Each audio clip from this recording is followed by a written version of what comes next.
Durant les Jeux olympiques et paralympiques de Paris 2024, les 20 pavillons labellisés Olympiade culturelle Archifolie, installés sur les bords du bassin de la Villette, accueillent les fédérations sportives. Le CIRTES, Centre de recherche et de développement, a adapté avec succès son procédé de fabrication additive par stratoconception pour réaliser les bases en forme de skiff et également les nœuds d'assemblage du pavillon Les Rameaux dédié à la Fédération d'Aviron. Notre procédé de stratoconception est aujourd'hui reconnu dans le monde industriel, en particulier dans les secteurs automobiles, aéronautique, de l'énergie et du luxe.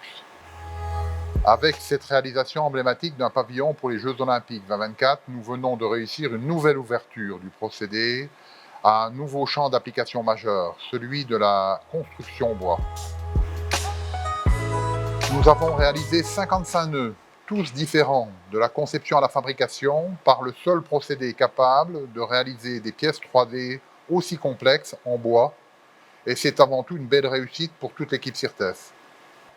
C'est le résultat d'un projet collaboratif, Horizon 2030, Industrie du futur. Ce projet est soutenu par BPI France, la région Grand Est et l'Europe. Ce projet est un partenariat très dynamique entre l'école d'architecture de Nancy, l'école de bois d'Épinal, les entreprises Charpentouot et Vesroc dans les Vosges.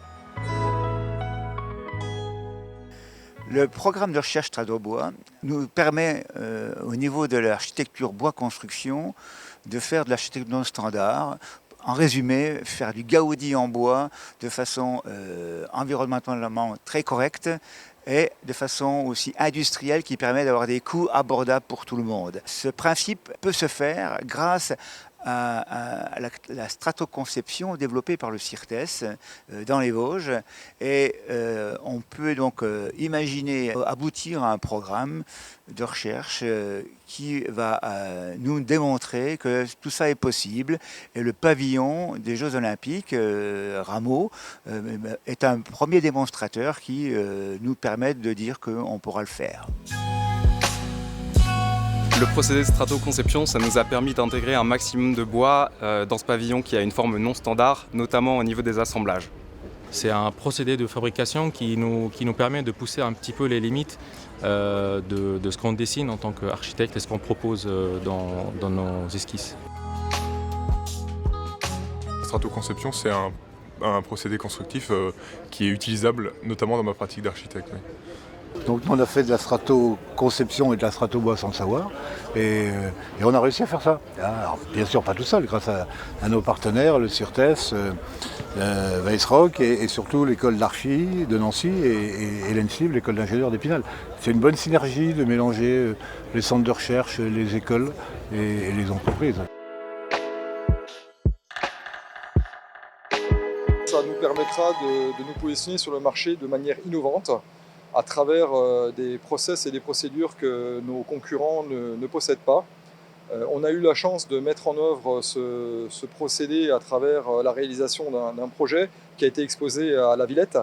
Et on a en particulier sorti la partie des skiffs de ce projet en faisant des dépôts successifs de couches.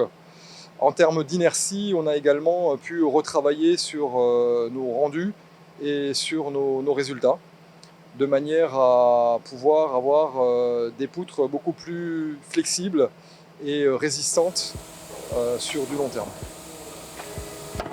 Alors, une belle synergie, une belle aventure, beaucoup de plaisir avec des hommes et des femmes investis qui ont vraiment eu pour objectif de réussir cet bel objet qui a été exposé au parc de la Villette. On a également ressenti vraiment cet esprit de groupe et de corps.